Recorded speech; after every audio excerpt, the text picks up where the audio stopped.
Hello everybody and welcome to Mr. Stansfield's education videos. This is going to be a quick one. I wanted to give some specific instructions on how to add some text to a photo if you're trying to do either a copyright or in this case we're going to be doing a slideshow for a performance and we want to give credit to each student whose work we're going to be showing on the slideshow.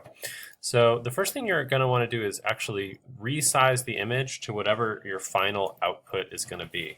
And in this case, we're going to resize for printing. And you can check out that video. I'm just going to go through it really quickly here. This is the way we resize for printing.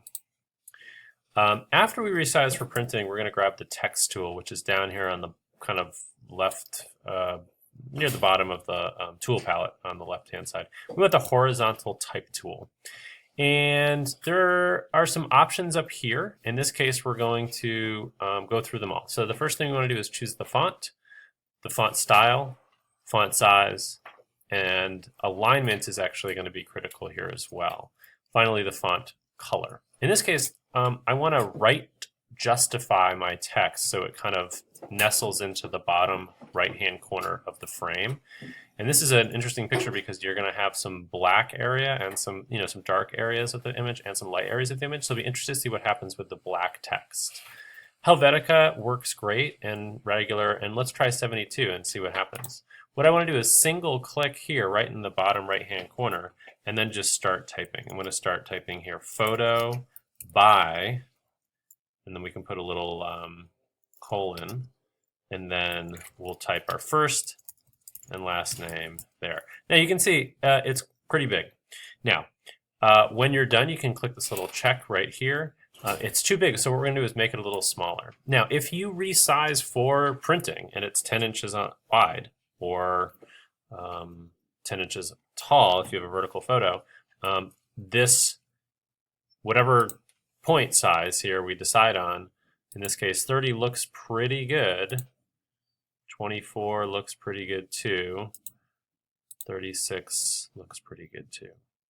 I would say let's all do 30. Okay, so if we started by choosing 30 before we started typing, it would just type in the right size. You can see here that P is a little bit lost and there's not too much that we can do about that. We could change the P to a different color by itself, but it's not something I really want to do.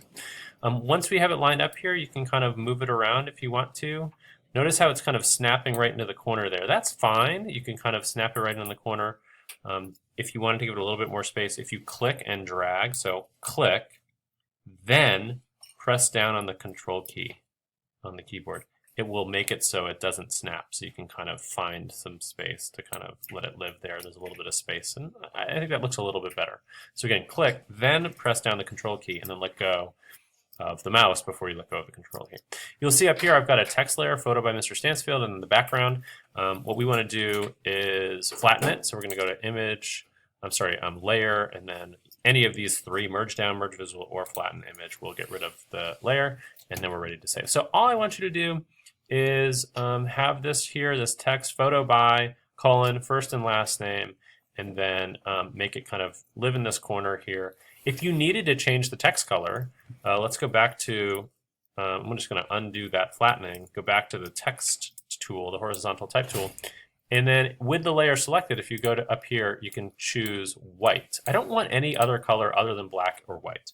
In this case, white looks okay. The P actually looks great, but the rest of it kind of gets a little bit lost. So I'm going to say, let's stick with the black for this picture, but if your picture really stands out better with white, then you should use the white. Then once again, layer flatten. The shortcut key is Shift-Command-E. You'll see actually Shift-Command-E to merge visible or merge layers. Command-E would also work. And then we're going to save as a JPEG.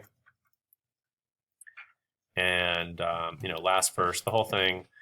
When you go to save it, you're going to make sure that the quality is 12, and then you're good. And that's how you add text to the bottom of a photo. A little bonus, let's go back here. I'm going to undo the text. If I click on this text, I can actually edit it. So instead of photo by, a lot of times photographers will add a copyright symbol. So I can select that.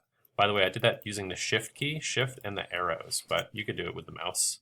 just selecting this right here and then hitting the delete key.